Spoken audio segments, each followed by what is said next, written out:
Hello viewers, today we will solve one more question of a LeetCode, which is LeetCode 342, which is power of 4. So here is given an integer n, you just have to return the true if it is the power of 4, and if it is not, then you just have to return the false. This is the same question as a power of 2. So let's do this. First you have to check if n equals to 1 or n equals to 0, then you just have to return the n. Okay, and you have to check if n modulo 4 is equals to 0, then you just have to return power of 4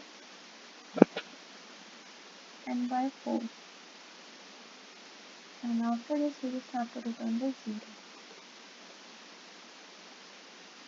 Okay, so let's run this code.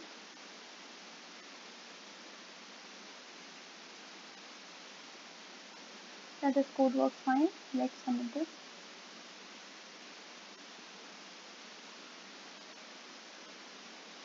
This code has been accepted. Thanks for watching.